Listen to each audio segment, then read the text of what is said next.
गीता का उपदेश महाभारत के युद्ध में अपने शिष्य अर्जुन को भगवान श्री कृष्ण ने दिए थे, जिसे हम गीता सार या गीता उपदेश भी कहते हैं। नमस्कार, जय श्री कृष्ण। राधे राधे मित्रों। श्रीमद् भगवद गीता हिंदुओं के पवित्रतम ग्रंथों में से एक है।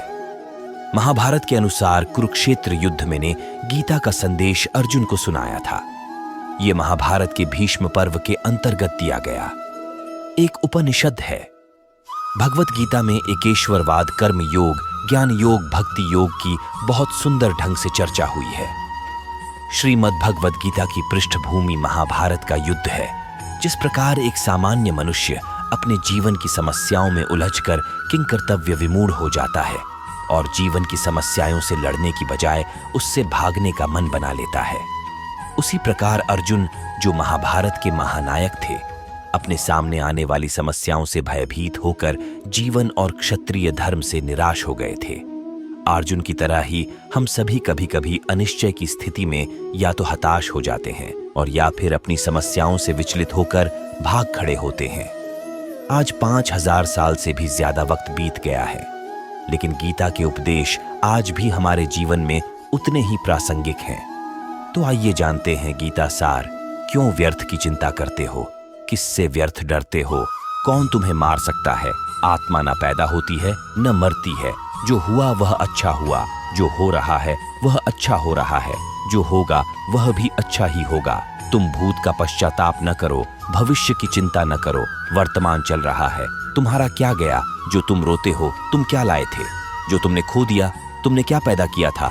जो नाश हो गया, तुम कुछ लेकर आए, जो लिया यहीं से लिया, जो दिया यहीं पर दिया, जो लिया इसी भगवान से लिया, जो दिया इसी को दिया। खाली हाथ आए और खाली हाथ चले गए। जो आज तुम्हारा है, कल और किसी का था, परसों किसी और का होगा।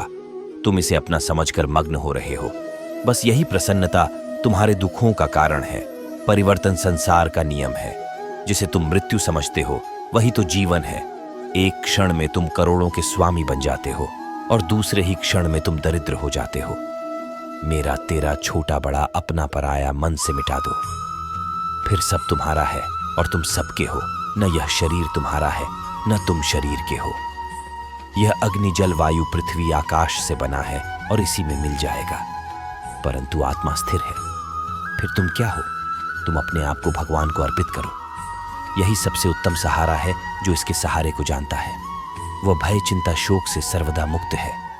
जो कुछ भी तू करता है उसे भगवान को अर्पण करता चल। ऐसा करने से सदा जीवन मुक्त का आनंद अनुभव करेगा। मानव शरीर अस्थायी और आत्मा स्थायी है। जीवन का एकमात्र सत्य है, वो है मृत्यु। गुस्से पर काबू करना चाहिए, क्योंकि क्रोध से व्यक्ति का नाश हो जाता है। व्यक्ति अपने कर्मों को नहीं छोड़ सकता है। जो ज्ञानी व्यक्ति ज्ञान और कर्म को एक रूप में देखता है, उसी का नजरिया सही है। इंसान को अपने मन को काबू में रखना चाहिए। मनुष्य को पहले खुद का आकलन करना चाहिए और खुद की क्षमता को जानना चाहिए।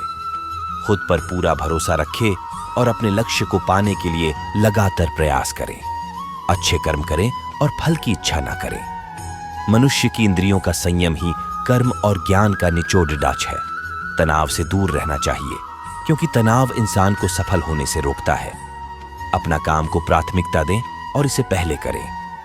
लोक में जितने देवता हैं, सब एक ही भगवान की विभूतियां हैं। जो लोग भगवान का सच्चे मन से ध्यान लगाते हैं, वह पूर्ण सिद्ध योगी माने जाते हैं।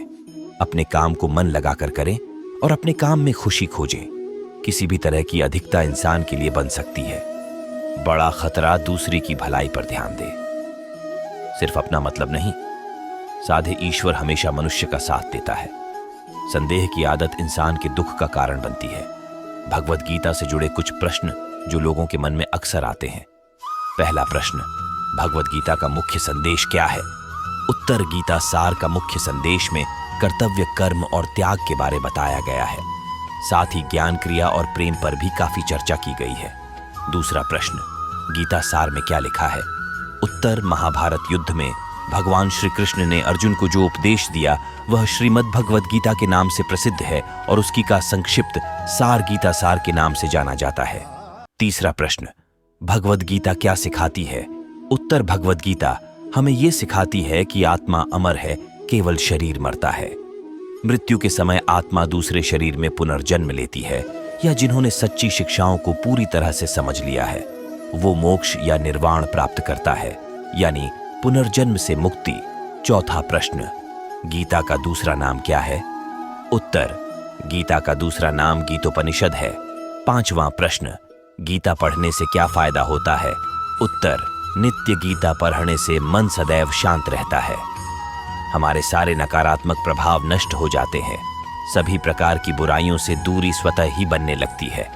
हमारा भय दूर हो जाता है और हम निर्भय बन जाते हैं। छठवां प्रश्न, गीता का पाठ कब करना चाहिए? उत्तर, पूजा पाठ और जाप के लिए सुबह का समय सर्वोत्तम रहता है। उसी प्रकार से गीता को भी सुबह के समय पढ़ना चाहिए। ब्रह्म मुहूर्त में हो तो सर्वश्रेष्ठ है। तो मित्रों, ये वीडियो कैसी लगी?